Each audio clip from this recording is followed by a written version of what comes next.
Assalamualaikum warahmatullahi wabarakatuh. Selamat datang kembali pada channel saya Ilman Maulana. Pada video kali ini saya akan mencoba membahas tentang baris geometri. Bedanya itu apa? Kalau pada baris aritmetika kita mengetahui adanya yang disebut beda ya, atau selisih. Nah, pada baris geometri tidak ada yang namanya selisih. Yang ada adalah perbandingan atau rasio.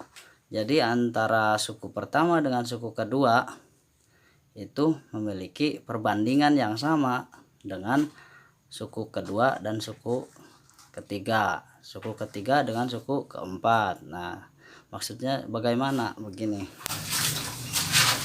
Untuk rasio, kalau pada aritmetika kemarin kita ada misalnya seperti ini, 2, 4, 6, 8 dan seterusnya. Nah, di sini 2 ke 4 ya, suku pertama dan suku kedua memiliki beda yaitu 2. Dari mana dapatnya? Yaitu suku kedua kurangi suku pertama. 4 kurangi 2 sama dengan 2. Ini bedanya akan sama dengan suku ketiga ya. Ini juga sama, bedanya 2 yaitu suku ketiga kurangi suku sebelumnya yaitu suku kedua. 6 dikurangi 4, tetap bedanya adalah 2, selisihnya ini 2. Nah, kalau pada baris geometri tidak seperti ini, melainkan cirinya itu adalah begini, dari 2 ke 4 kemudian 8. Nah, yang kita lihat di sini adalah apa? Antara suku pertama, kedua dan ketiga ini bedanya tidak sama ya. Kalau melihat dari aritmetika bedanya ini berarti 2. Kemudian yang suku kedua dan ketiga bedanya adalah 4. Nah, artinya ini bukan merupakan baris aritmetika melainkan baris geometri seperti itu. Bagaimana cara menemukan suku-suku ke depannya ya, misalnya suku keempat, kelima. Ini kan baru berjajar 3, suku keempatnya berapa, suku kelimanya berapa. Nah, itu bagaimana cara menentukannya? Kita gunakan yang namanya rasio. 2 ke 4 itu adalah perkalian 2. 4 ke 8 dia juga 2 ya. Ini berarti dikali kelipatan 2 seperti itu. Maka di sini kita bisa simpulkan bahwa rasio itu adalah perbandingan antara suku ke n dibagi suku ke n dikurangi 1 ya, suku sebelumnya. Jadi suku yang di depan dibagi dengan suku yang di belakangnya, berarti u ke 2 dibagi u ke 1 ya. N nya 2 berarti dikurangi 1, jadi sukunya u ke 1, sehingga 4 dibagi 2 hasilnya adalah 2. Ini akan sama dengan u ketiganya.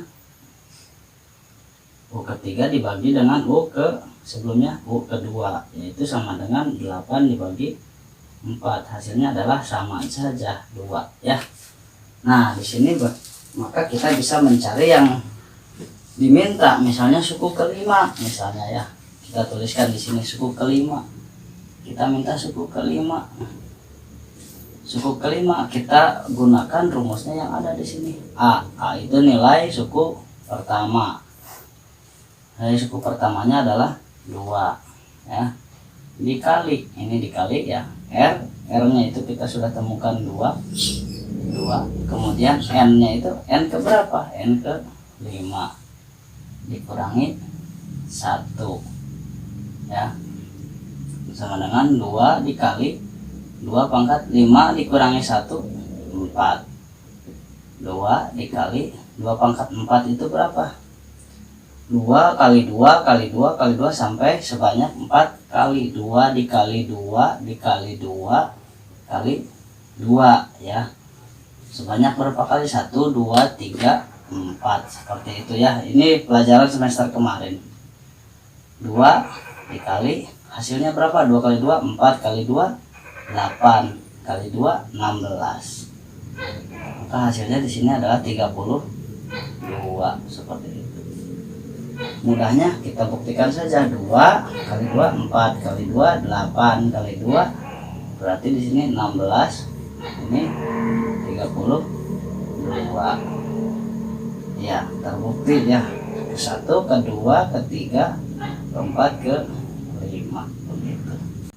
Baik, kita lanjutkan ke contoh yang berikutnya. Di sini kita coba ada suatu barisan angka 1 4 kemudian 16 kemudian 64. Yang harus kita lakukan adalah mencari rasionya terlebih dahulu. Rasionya itu berarti UN dibagi U yang sebelumnya, N dikurangi 1. Contoh kita buat U kedua dibagi U pertama, yaitu berapa? 4 dibagi 1, hasilnya adalah 4. Ya. Lihat lagi di sini. Kalau kita menggunakan U ketiga berarti 16 dibagi yang sebelumnya 4, hasilnya 4 juga sama. Nah, setelah ditemukan seperti ini, misalnya kita mau cari suku kelima dari baris yang ada ini. Suku kelimanya berarti kita gunakan rumus A dikali R pangkat 5 kurang 1, atau bisa disebutkan AR pangkat 4 ya. Nah, lanjut, A nya itu berapa? 1, R nya berapa? 4 ya. 4 pangkat 4, 1 berarti tetap yang 4 kali 4 kali 4 kali 4, maka hasilnya 16 kali 16 dan hasilnya adalah 256 ya. Bagaimana kalau misalnya kita mencari yang nilainya agak jauh ya? Nah, kalau ini kan dihitung secara manual gampang ya, kita pakai saja kalkulator. Kalau misalnya kesulitan ya, diperbolehkan di matematika. Siapa bilang tidak boleh pakai kalkulator? Pakai kalkulator itu boleh saja ya, sah-sah saja, tidak apa-apa. Yang penting kita konsepnya paham, konsep dari bilangan operasional bilangan seperti apa, kemudian intinya sih konsep kayak eksponensial kemarin ini kan seperti apa. Misalnya gini, yang saya maksud seperti ini, misalnya kita mau nyari U ke 10. Nah, untuk mempermudah, kalau kalkulatornya yang biasa itu kita mungkin akan manual ya, 4 kali 4 4 terus sampai ke yang diminta yang ke 10 ya. Berarti kan kita mengalihkannya itu seperti itu. Tapi kalau misalnya yang sudah kalkulatornya yang sudah bagus, kalkulator science gitu ya, di Android juga banyak aplikasinya. Ke 10 misalnya, berarti A nya itu 1 ya, dikali 4 pangkat 10 kurang 1, yang hasilnya adalah 1 kali 4 tetap jadi 4 pangkat 9 ya. 4 pangkat 9 bagaimana cara perhitungan manualnya? Seperti ini.